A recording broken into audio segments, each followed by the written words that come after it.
गांव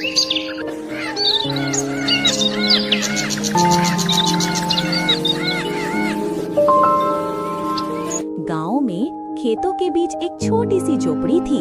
मिट्टी की दीवारें, घास फूस की छत और चारों ओर हरियाली। उस झोपड़ी में एक बूढ़ी औरत अकेली रहती थी। उसका कोई नहीं था, न पति न बच्चे, बस वही और उसका छोटा सा चूल्हा। हर रोज वो खुद ही खाना बनाती, खुद ही बातें करती और खुद ही हंस लेती थी। हाय सी मेरी गरीबी, गरीबी में जीने का अलग ही मजा है। धीरे धीरे समय बीतता गया और फिर दिन आया बरसात का मौसम। बादलों ने जैसे पूरे गांव को ढक लिया और शुरू हुआ घंघोर बारिश। ये बारिश कई दिनों तक चलता रहा। कड़कड़ाती बिजली, गड़गड़ाते बादल और मूसलाधार बारिश। बारिश से एक बुढ़िया डर रही थी। उसी घंघोर बारिश में एक बाघ जंगल से निकल पड़ा, भीगा हुआ, बंड से कांपता और पेट से बहुत भूखा। बाघ मन में सोचते हुए बोला, क्या भयानक बारिश है। अगर ऐसी ही चलती रही तो मेरा तो बुरा हाल हो जाएगा। चलो कहीं छुपने की जगह ढूंढता हूँ, और अगर कुछ खाने को भी मिल जाए तो वाह, दो काम एक साथ, मजा आ जाएगा। वो बाघ गांव की ओर बढ़ा। रास्ते में उसने देखा खेतों के बीच एक झोपड़ी जिससे धुआं उठ रहा था। बाघ खुश होकर बोला, वहाँ तो कोई खाना पका रहा है। लगता है आज किस्मत मुझ पर मेहरबान है। पहले पेट भरूंगा, फिर आराम से सो जाऊंगा। बाघ धीरे धीरे दबे पांव झोपड़ी के पास पहुंचा। वाह, लगता है यहाँ कोई है, और खुशबू भी तो कमाल की है। उसने झोपड़ी के अंदर झांका। वहाँ बूढ़ी औरत चूल्हे पर खाना पका रही थी। झोपड़ी की छत से जगह जगह से पानी टपक रहा था और बूढ़ी किसी तरह अपने बर्तनों को इधर उधर कर रही थी ताकि खाना पानी से बिफिक न जाए। बुढ़िया थकी आवाज में बोली, अरे बाप रे, ये टपका फिर शुरू हो गया। हर साल छठ ठीक करवाती हूँ, फिर भी ये टपका पीछा नहीं छोड़ता। मुझे तो बाघ से भी डर नहीं लगता, पर इस टपका से जान सूख जाती है। बाघ ने जब ये सुना तो उसके कान खड़े हो गए। बाघ मन में सोचा, क्या ये बूढ़ी औरत मुझसे नहीं डरती, पर इस टपका से डरती है। कौन है ये टपका? लगता है मुझसे भी ज्यादा खतरनाक कोई चीज है।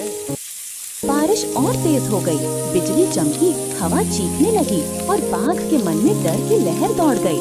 बाघ घबराते हुए बोला, नहीं, अगर ये बूढ़ी से इतनी डर रही है तो ये टपका जरूर बहुत भयानक होगा।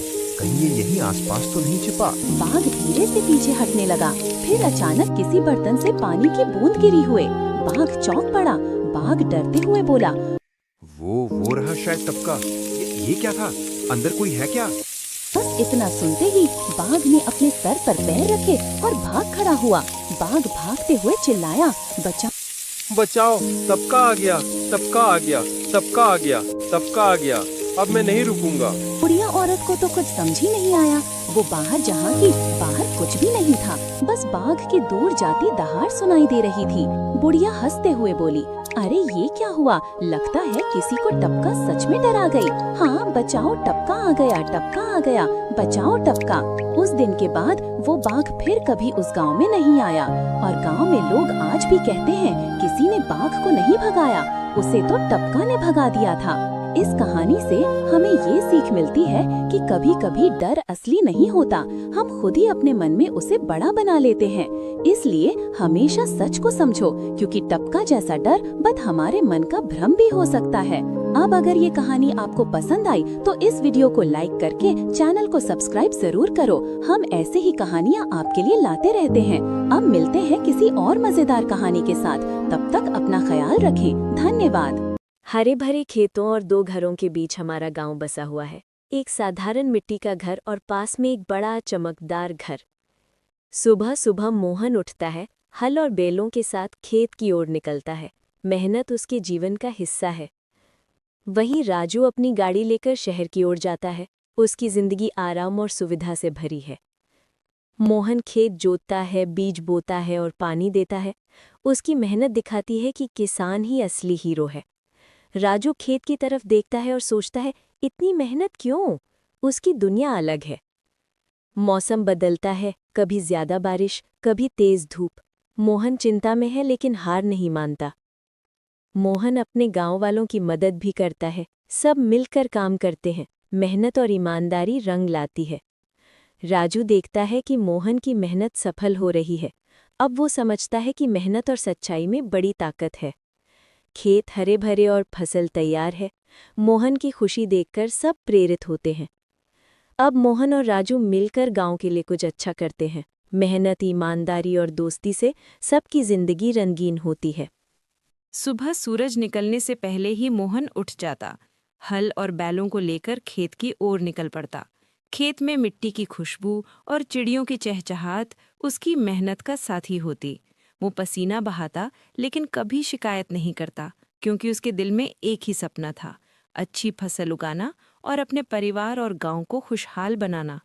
लेकिन उस साल मौसम ने धोखा दिया। बरसात देर से आई और फसल सूखने लगी। गांव के कई किसानों ने हार मान ली। कुछ ने तो कर्ज चुकाने की चिंता में खेती छोड़ने का सोच लिया। मोहन भी परेशान था, लेकिन उसने हिम्मत नहीं हारी। उसने दिन रात खेतों में मेहनत की, कोनी से पानी खींचकर खेतों में पहुंचाया, पौधों पर गोबर और जैविक खाद डाली। वो कहता, धरती माँ मेहनत पहचानती है, बस भरोसा रखो। धीरे धीरे बादल छाए और एक दिन अच्छी बारिश हुई। गांव के सूखे खेत हरे हो उठे। महीनों की मेहनत और उम्मीद रंग लाई। जब गेहूं की सुनहरी बालियां लहराने लगीं तो पूरे गांव में खुशियां छा गईं। सुबह की ठंडी हवा में जब गांव के पेड़ों से चिड़ियों की चहचहाहट गूंज रही होती है, किसान अर्जुन अपने मिट्टी के घर से बाहर निकलता है। उसका खेत पूरी तरह सूख चुका है और दरारों से भरा पड़ा है। गांव वाले कहते हैं, अब यहाँ घास भी नहीं उगेगी। बच्चे भी हंसते हैं और गाना गाते हैं, अर्जुन का खेत, बंजर का खेत। अर्जुन कुछ नहीं कहता, वो बस आसमान की तरफ देखता है और सोचता है, अगर धरती माँ को प्यार दूंगा तो वो जरूर जवाब देंगी। हर सुबह अर्जुन बैलों के साथ खेत की जुताई करता है, दोपहर में नदी से पानी लाता है और शाम को मिट्टी से छोटे छोटे तालाब बनाकर पानी रोकता है। धीरे धीरे चिड़ियां उसके खेत में आकर बैठने लगती हैं, हवा ठंडी लगने लगती है और खेत में छोटे पौधे उगने लगते हैं। लेकिन कहानी यहीं खत्म नहीं होती। एक रात अर्जुन खेत में लेटा हुआ था, तभी उसने देखा कि उसकी मेहनत से बनी नन्ही बेलें आपस में जैसे बातें कर रही हों। वे कह रही थीं, हमें पानी देना मत छोड़ना, हम तुम्हें खुशियां लौटाएंगे। अर्जुन और भी उत्साह से काम करता है। वो खेत में गाना गाता है, पौधों को पानी पिलाते समय उनसे बातें करता है और खेत धीरे धीरे एक बगीचे जैसा हरा भरा हो जाता है। कुछ समय बाद चमत्कार होता है। सिर्फ गेहूं या धान ही नहीं, बल्कि खेत में अलग अलग रंगों की सुनहरी फसलें झूमने लगती हैं, मानो धरती ने इंद्रधनुष बो दिया हो। गांव वाले भागते हुए आते हैं और दंग रह जाते हैं। बच्चे कहते हैं, वाह, अर्जुन अंकल का खेत तो जादुई खेत बन गया। गांव वाले जो पहले मजाक उड़ाते थे, अब अर्जुन से सीखने लगते हैं। अर्जुन कहता है, ये जादू नहीं, ये मेहनत और विश्वास की ताकत है। जब हम धरती माँ का ख्याल रखते हैं तो वो हमें सोने से भी कीमती खुशियाँ लौटाती है। अब गांव का हर किसान अपनी ज़मीन को प्यार और मेहनत से संभालने लगता है। गांव हरा भरा हो जाता है और बच्चे अर्जुन की कहानी सुनकर सीखते हैं कि मजाक उड़ाने वालों के बातों में ना जाकर सच्चे दिल से किया गया काम हमेशा सोना उगलता है। फुरफुरी नगर की एक सुनहरी सुबह थी। मोटू और पतलू पार्क में बैठे थे।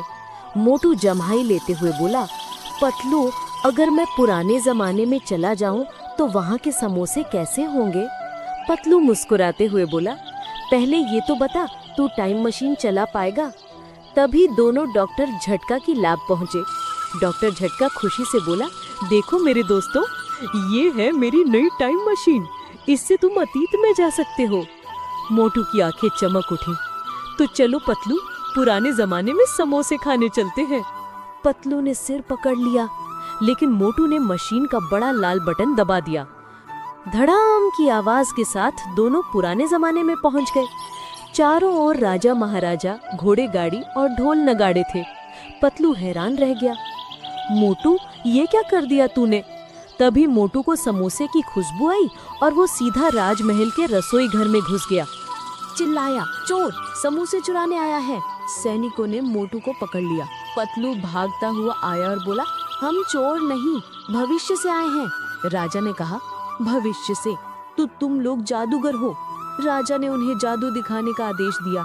पतलू डर गया, लेकिन मोटू ने मशीन का बटन दबा दिया और धड़ाम, अचानक सब लोग भविष्य के कपड़ों में आ गए। राजा डरकर भाग गया, भूत भूत। पतलू ने जल्दी से मशीन ठीक की और दोनों वापस अपने समय में लौट आए। डॉक्टर झटका गुस्से में बोला, मेरी मशीन तोड़ दी तुमने। मोटू मुस्कुराकर बोला, लेकिन राजा के समोसे कमाल के थे। पतलू बोला, अब बस चाय और बिस्किट से काम चलाओ। मोटू बोला, अगली बार डायनासोर के टाइम में चलती हैं। पतलू ने सिर पकड़ लिया, बचाओ फिर मुसीबत आने वाली है, और दोनों ठहाके लगाकर हंस पड़े।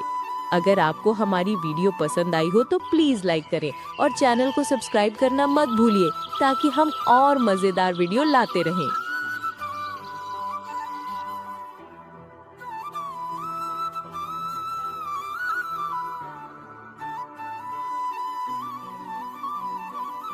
सुबेरे से जाल डालकर बैठे हैं, एक ठो मछली नहीं फंसी। लड़की चौदे कौन की मनहूस नजर पड़ गई, आज फिर खाली हाथ जाने पर है। जबेरा राज्य के एक छोटे से गांव में अर्जुन नाम का एक गरीब मछुआरा रहता था। अर्जुन की एक बेटी भी थी, जो थी एक अंधी, लेकिन दिखने में बहुत सुंदर थी। क्या बात है अर्जुन, इतने परेशान क्यों हो? क्या हो गया? अब क्या बताऊं काका, आप तो जानते ही हो, गौरी की माँ के जाने के बाद से गौरी की सारी जिम्मेदारी अब मेरे ऊपर आ गई है। और अब गौरी भी बड़ी हो गई है, लेकिन क्या कहें, उसके अंधे होने के कारण उससे कोई शादी करना नहीं चाहता। अब तुम ही बताओ। अर्जुन तुम चिंता मत करो, ऊपर वाला हमेशा हमारी परीक्षा लेता है। ऐसे में हमें हिम्मत से काम लेना चाहिए। हाँ, शायद तुम ठीक कहते हो काका, मुझे सब कुछ ऊपर वाले पर ही छोड़ देना चाहिए। अब जो किस्मत में होगा उसे कौन बदल सकता है। इतना कहकर अर्जुन नदी किनारे मछलियां पकड़ने चला जाता है। ऊपर वाले, मेरी बेटी की किस्मत का दरवाजा अब तू ही खोल। इतना कहकर अर्जुन मछली पकड़ने लगता है। धीरे धीरे शाम होने लगती है। अर्जुन के जाल में थोड़ी बहुत मछलियां फंसी हुई थी।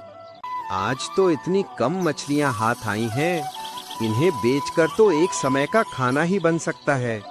ये सोचते हुए अर्जुन मछलियां बेचने के लिए बाजार चला जाता है। मछलियां ले लो, मछलियां, ताजी ताजी मछलियां, अभी अभी लेकर आया हूँ, ले लो ताजी ताजी मछलियां। अर्जुन मछलियां बेचकर वापस अपने घर चला आता है। घर पहुंचकर उसने देखा कि गौरी अपने चेहरे पे उदासी लेकर बाहर बैठी थी। गौरी बेटी, मैं घर आ गया। पिताजी, आप आ गए? आज अपने आने में बहुत देर कर दी। आपको तो पता है ना, मैं अकेले कहीं आ जा नहीं सकती हूँ। अरे बेटा, वो क्या है ना कि आज मछलियां हाथ ही नहीं आ रही थीं, इसीलिए थोड़ा देर हो गई। तो चिंता मत कर, कल से तू भी मेरे साथ चलना। तुझे मेरी चिंता रहेगी और न मुझे तेरी चिंता रहेगी। क्यों बेटा? फुरफुरी नगर की एक सुनहरी सुबह थी। मोटू और पतलू पार्क में बैठे थे।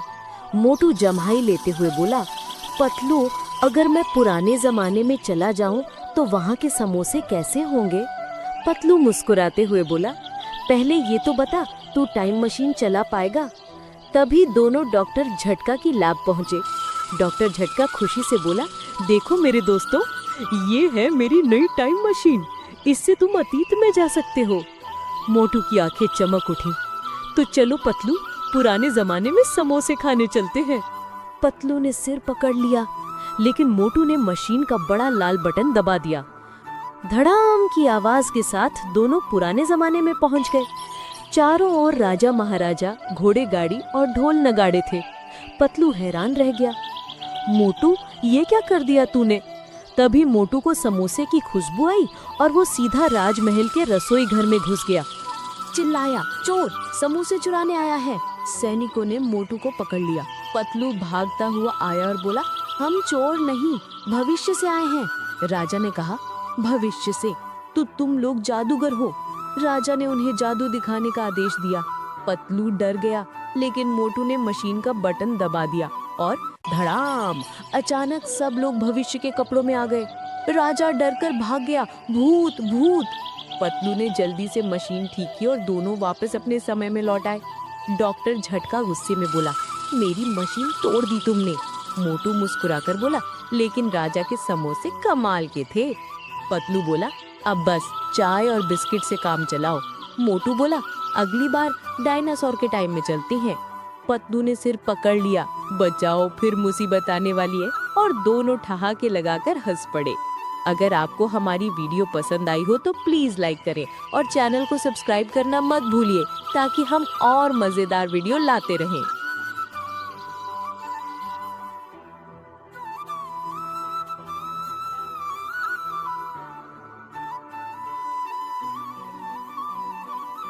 सुबह की ठंडी हवा में जब गांव के पेड़ों से चिड़ियों की चहचहाट गूंज रही होती है, किसान अर्जुन अपने मिट्टी के घर से बाहर निकलता है। उसका खेत पूरी तरह सूख चुका है और दरारों से भरा पड़ा है। गांव वाले कहते हैं, अब यहाँ घास भी नहीं उगेगी। बच्चे भी हंसते हैं और गाना गाते हैं, अर्जुन का खेत, बंजर का खेत। अर्जुन कुछ नहीं कहता, वो बस आसमान की तरफ देखता है और सोचता है, अगर धरती माँ को प्यार दूंगा तो वो जरूर जवाब देंगी। हर सुबह अर्जुन बैलों के साथ खेत की जुताई करता है, दोपहर में नदी से पानी लाता है और शाम को मिट्टी से छोटे छोटे तालाब बनाकर पानी रोकता है। धीरे धीरे चिड़ियाँ उसके खेत में आकर बैठने लगती हैं, हवा ठंडी लगने लगती है और खेत में छोटे पौधे उगने लगते हैं। लेकिन कहानी यहीं खत्म नहीं होती। एक रात अर्जुन खेत में लेटा हुआ था, तभी उसने देखा कि उसकी मेहनत से बनी नन्ही बेलें आपस में जैसे बातें कर रही हों। वे कह रही थीं, हमें पानी देना मत छोड़ना, हम तुम्हें खुशियां लौटाएंगे। अर्जुन और भी उत्साह से काम करता है। वो खेत में गाना गाता है, पौधों को पानी पिलाते समय उनसे बातें करता है और खेत धीरे धीरे एक बगीचे जैसा हरा भरा हो जाता है। कुछ समय बाद चमत्कार होता है। सिर्फ गेहूं या धान ही नहीं, बल्कि खेत में अलग अलग रंगों की सुनहरी फसलें झूमने लगती हैं, मानो धरती ने इंद्रधनुष बो दिया हो। गांव वाले भागते हुए आते हैं और दंग रह जाते हैं। बच्चे कहते हैं, वाह, अर्जुन अंकल का खेत तो जादुई खेत बन गया। गांव वाले जो पहले मजाक उड़ाते थे, अब अर्जुन से सीखने लगते हैं। अर्जुन कहता है, ये जादू नहीं, ये मेहनत और विश्वास की ताकत है। जब हम धरती माँ का ख्याल रखते हैं तो वो हमें सोने से भी कीमती खुशियाँ लौटाती है। अब गांव का हर किसान अपनी ज़मीन को प्यार और मेहनत से संभालने लगता है। गांव हरा भरा हो जाता है और बच्चे अर्जुन की कहानी सुनकर सीखते हैं कि मजाक उड़ाने वालों के बातों में ना जाकर सच्चे दिल से किया गया काम हमेशा सोना उगलता है। सुबह सूरज निकलने से पहले ही मोहन उठ जाता, हल और बैलों को लेकर खेत की ओर निकल पड़ता। खेत में मिट्टी की खुशबू और चिड़ियों की चहचहाट उसकी मेहनत का साथी होती। वो पसीना बहाता, लेकिन कभी शिकायत नहीं करता, क्योंकि उसके दिल में एक ही सपना था, अच्छी फसल उगाना और अपने परिवार और गांव को खुशहाल बनाना। लेकिन उस साल मौसम ने धोखा दिया। बरसात देर से आई और फसल सूखने लगी। गांव के कई किसानों ने हार मान ली। कुछ ने तो कर्ज चुकाने की चिंता में खेती छोड़ने का सोच लिया। मोहन भी परेशान था, लेकिन उसने हिम्मत नहीं हारी। उसने दिन रात खेतों में मेहनत की, कोनी से पानी खींचकर खेतों में पहुंचाया, पौधों पर गोबर और जैविक खाद डाली। वो कहता, धरती माँ मेहनत पहचानती है, बस भरोसा रखो। धीरे धीरे बादल छाए और एक दिन अच्छी बारिश हुई। गांव के सूखे खेत हरे हो उठे। महीनों की मेहनत और उम्मीद रंग लाई। जब गेहूं की सुनहरी बालियां लहराने लगीं तो पूरे गांव में खुशियां छा गईं। सुबेरे से जाल डालकर बैठे हैं, एक ठो मछली नहीं फंसी। लड़की चौदे कौन की मनहूस नजर पड़ गई, आज फिर खाली हाथ जाने पर है। जबेरा राज्य के एक छोटे से गांव में अर्जुन नाम का एक गरीब मछुआरा रहता था। अर्जुन की एक बेटी भी थी, जो थी एक अंधी, लेकिन दिखने में बहुत सुंदर थी। क्या बात है अर्जुन, इतने परेशान क्यों हो? क्या हो गया? अब क्या बताऊं काका, आप तो जानते ही हो, गौरी की माँ के जाने के बाद से गौरी की सारी जिम्मेदारी अब मेरे ऊपर आ गई है। और अब गौरी भी बड़ी हो गई है, लेकिन क्या कहें, उसके अंधे होने के कारण उससे कोई शादी करना नहीं चाहता। अब तुम ही बताओ। अर्जुन, तुम चिंता मत करो, ऊपर वाला हमेशा हमारी परीक्षा लेता है। ऐसे में हमें हिम्मत से काम लेना चाहिए। हाँ, शायद तुम ठीक कहते हो काका। मुझे सब कुछ ऊपर वाले पर ही छोड़ देना चाहिए। अब जो किस्मत में होगा उसे कौन बदल सकता है। इतना कहकर अर्जुन नदी किनारे मछलियां पकड़ने चला जाता है। ऊपर वाले, मेरी बेटी की किस्मत का दरवाजा अब तू ही खोल। इतना कहकर अर्जुन मछली पकड़ने लगता है। धीरे धीरे शाम होने लगती है। अर्जुन की जाल में थोड़ी बहुत मछलियां फंसी हुई थी। आज तो इतनी कम मछलियां हाथ आई हैं, इन्हें बेचकर तो एक समय का खाना ही बन सकता है। ये सोचते हुए अर्जुन मछलियां बेचने के लिए बाजार चला जाता है। मछलियां ले लो, मछलियां, ताजी ताजी मछलियां, अभी अभी लेकर आया हूँ, ले लो ताजी ताजी मछलियां। अर्जुन मछलियां बेचकर वापस अपने घर चला आता है। घर पहुंचकर उसने देखा कि गौरी अपने चेहरे पे उदासी लेकर बाहर बैठी थी। गौरी बेटी, मैं घर आ गया। पिताजी, आप आ गए? आज अपने आने में बहुत देर कर दी। आपको तो पता है ना, मैं अकेले कहीं आ जा नहीं सकती हूँ। अरे बेटा, वो क्या है ना कि आज मछलियां हाथ ही नहीं आ रही थीं, इसीलिए थोड़ा देर हो गई। तो चिंता मत कर, कल से तू भी मेरे साथ चलना। तुझे मेरी चिंता रहेगी और न मुझे तेरी चिंता रहेगी। क्यों बेटा? हरे भरे खेतों और 2 घरों के बीच हमारा गांव बसा हुआ है। एक साधारण मिट्टी का घर और पास में एक बड़ा चमकदार घर। सुबह सुबह मोहन उठता है, हल और बैलों के साथ खेत की ओर निकलता है। मेहनत उसके जीवन का हिस्सा है। वहीं राजू अपनी गाड़ी लेकर शहर की ओर जाता है। उसकी जिंदगी आराम और सुविधा से भरी है। मोहन खेत जोतता है, बीज बोता है और पानी देता है। उसकी मेहनत दिखाती है कि किसान ही असली हीरो है। राजू खेत की तरफ देखता है और सोचता है, इतनी मेहनत क्यों? उसकी दुनिया अलग है। मौसम बदलता है, कभी ज्यादा बारिश, कभी तेज धूप। मोहन चिंता में है लेकिन हार नहीं मानता। मोहन अपने गांव वालों की मदद भी करता है। सब मिलकर काम करते हैं। मेहनत और ईमानदारी रंग लाती है। राजू देखता है कि मोहन की मेहनत सफल हो रही है। अब वो समझता है कि मेहनत और सच्चाई में बड़ी ताकत है। खेत हरे भरे और फसल तैयार है। मोहन की खुशी देखकर सब प्रेरित होते हैं। अब मोहन और राजू मिलकर गांव के लिए कुछ अच्छा करते हैं। मेहनत, ईमानदारी और दोस्ती से सबकी जिंदगी रंगीन होती है। गांव के बाहर एक मिट्टी का छोटा सा घर था। वहीं रहता था रामू, एक गरीब पर मेहनती किसान। सुबह की पहली किरण जैसे ही धरती पर पड़ती, रामू अपने बैलों, मोती और सोना को लेकर खेत की ओर निकल पड़ता। उसकी पत्नी गोरी चूल्हे पर रोटियां सेंकती और उनका बेटा छोटू अपने स्कूल के लिए तैयार होता। रामू हल उठाते हुए मुस्कुराता। चलो मोती, आज से फिर मेहनत की शुरुआत करते हैं। रास्ते में अमीर किसान श्यामलाल उसे देख हंसता। अरे रामू, तेरी पुरानी जमीन में क्या उगेगा? रामू मुस्कुराकर जवाब देता। मालिक, मिट्टी माँ जैसी होती है। अगर प्यार से मेहनत करो तो सोना भी उगाता है। रामू अपने पुराने हल से खेत जोतता रहा।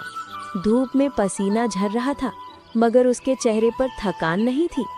हर कदम पर उम्मीद थी, हर रेखा में विश्वास। वो मिट्टी में गेहूं के बीज डालते हुए बोला, हे धरती माँ, इन बीजों को अपनी गोद में सुला ले ताकि इनसे जीवन की हरियाली निकले। गोरी खेत में खाना लेकर आई। इतनी धूप में क्यों चल रहे हो जी? थोड़ा आराम कर लो। रामू मुस्कुराया। आराम तो अमीरों के लिए है गौरी, हमारे लिए तो मेहनत ही पूजा है। दिन बीतते गए लेकिन बारिश का नाम नहीं। आसमान जैसे रूठ गया था। मिट्टी सूख चुकी थी, बीज अंकुर नहीं फूटे। रामू खेत में बैठा आसमान को देख रहा था। हे भगवान, थोड़ा पानी भेज दे, मेरे खेत प्यासे हैं। गांव के सरपंच के पास गया। सर, थोड़ा पानी मेरे खेत तक भी भेज दो। सरपंच हंसते हुए बोला, पानी तो श्यामलाल के खेतों में जाएगा, तेरे खेत तक नहर कहाँ है? रामू चुपचाप लौट आया। घर आकर छोटू ने पूछा, बाबा, भगवान नाराज हैं क्या? रामू ने बेटे के सिर पर हाथ फेरा। नहीं बेटा, भगवान हमारी परीक्षा ले रहा है। अगले ही सुबह आसमान में बादल छा गए। बिजलियां चमकने लगी और फिर बारिश शुरू हो गई। रामू खेत की ओर दौड़ा। हर ओर पानी ही पानी था। सूखी मिट्टी अब खुशबू बिखेर रही थी। गोरी और छोटू बारिश में नाचने लगे। रामू की आंखों में खुशी के आंसू थे।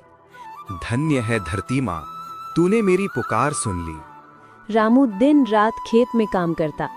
कभी पौधों की निराई करता, कभी कीड़े भगाता। छोटू स्कूल से लौटकर मदद करता। गोरी भी रोज खाना लेकर खेत में आती। श्यामलाल फिर आया और बोला, रामू, तेरे बैल पुराने हो गए हैं, मशीन ले ले। रामू हंसते हुए बोला, तेरी मशीन में ताकत है, पर मेरे बैलों में जान है। गांव के बच्चे हंसते हैं, लेकिन रामू का विश्वास अडिग रहता है। एक शाम आकाश अचानक काला पड़ गया। तेज हवाएं चलीं, बिजली गरजी और ओले गिरने लगे। रामू दौड़कर खेत पहुंचा। आधा खेत बर्बाद हो चुका था। वो मिट्टी में बैठ गया, दोनों हाथ सिर पर रखे। गोरी भाग कर आई। इतना मत टूटो जी, भगवान सब देख रहा है। छोटू भी गले लग गया। बाबा, तुम रो मत, मैं भी मेहनत करूंगा। रामू ने आंसू पोंछे और कहा, नहीं बेटा, अब हम हार नहीं मानेंगे। रामू ने फैसला किया कि अब हार नहीं मानेगा। रातों को भी खेत में पहरा देता।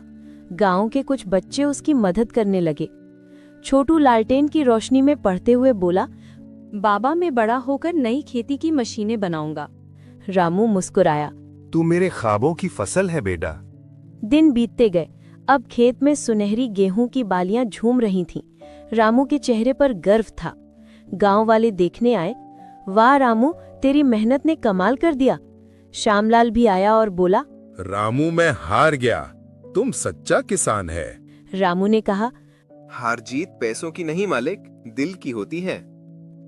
रामू ने फसल काटी, कुछ हिस्सा बेचा और बाकी अनाज गांव के गरीबों में बांट दिया। छोटू की पढ़ाई शुरू की। गोरी मुस्कुराई। देखो जी, मेहनत का फल कितना मीठा होता है। रामू बोला, भगवान देर जरूर करता है मगर अंधेर नहीं। अब गांव के लोग उससे खेती की सीख लेने आने लगे। रामू सबको समझाता, मिट्टी माँ जैसी होती है, जो इसकी सेवा करेगा वो कभी भूखा नहीं रहेगा। सालों बीत गए। छोटू बड़ा होकर कृषि वैज्ञानिक बन गया। उसने गांव में नहर बनवाई ताकि कोई खेत प्यासा न रहे। गांव में हर ओर हरियाली थी। बूढ़ा रामू अपने खेत में बैठा आसमान को देख मुस्कुराया। अब मेरी मेहनत ही मेरी पहचान है। दोस्तों, मेहनत कभी व्यर्थ नहीं जाती। अगर दिल सच्चा हो तो मिट्टी भी सोना उगाती है। यही थी रामू किसान की कहानी, एक गरीब किसान की जिसने मेहनत से अपनी तकदीर बदल दी।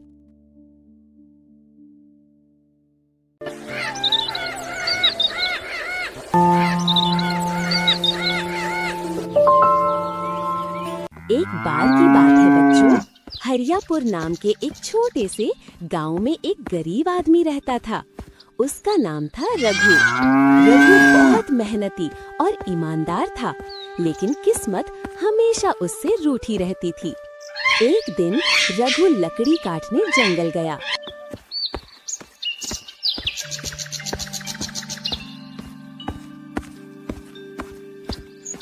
धूप तेज थी। रघु पसीने से तर था। उसी वक्त एक पेड़ से छलांग लगाता हुआ एक बंदर नीचे आया। बंदर ने रघु की ओर देखा और बोला, क्या हुआ भाई, बहुत थक गए लगते हो। रघु मुस्कुराया, हाँ भाई, गरीबी का बोझ बड़ा भारी होता है। बंदर बोला, मैं तेरी मदद करूं क्या? रघु बोला, मदद तो चाहिए, लेकिन बदले में मैं तुझे कुछ दे नहीं पाऊंगा। बंदर हंसते हुए बोला, मुझे बस केले चाहिए, बस। रघु बोला, पक्की बात, आज से हम दोस्त। उस दिन से रघु और बंदर यानी मक्खनू अच्छे दोस्त बन गए।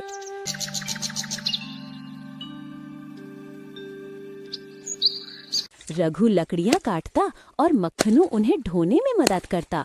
बदले में रघु उसे केले खिलाता। धीरे धीरे दोनों की जोड़ी गांव में मशहूर हो गई।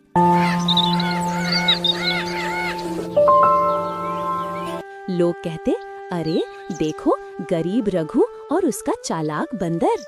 एक दिन गांव का लालची सेठ कालू राम ये सब देखकर जल गया। वो बोला, ये गरीब अचानक अमीर कैसे हो गया? उसने तय किया कि वो रघु के बंदर को अपने कब्जे में करेगा। अगले दिन सेठ जंगल पहुंचा और पेड़ के पीछे छिप गया। उसने देखा बंदर काम कर रहा है, रघु मुस्कुरा रहा है। सेठ मन ही मन बोला, अगर ये बंदर मेरा हो जाए तो मैं इसे शहर में दिखाकर खूब पैसे कमाऊं।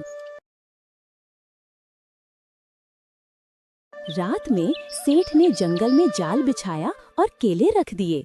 सुबह जब मक्खनू आया, उसने केले देखे और झट से पकड़ने गया। पर जैसे ही उसने केले उठाए, धड़ाम, वो जाल में फंस गया।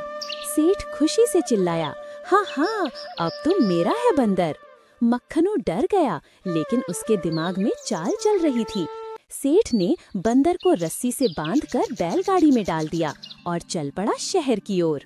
रास्ते में बंदर धीरे धीरे रस्सी काटने लगा। जब गाड़ी पुल के ऊपर पहुंची, बंदर ने छलांग लगाई और पेड़ पर चढ़ गया। सेठ घबरा गया और नीचे नदी में गिर पड़ा। मक्खनू जोर से हंसने लगा, हाँ हाँ, देखा सेठ जी, लालच का अंजाम यही होता है। बंदर सीधा रघु के पास पहुंचा। रघु ने उसे गले लगाया। मक्खनू, तू ठीक है ना मेरे दोस्त?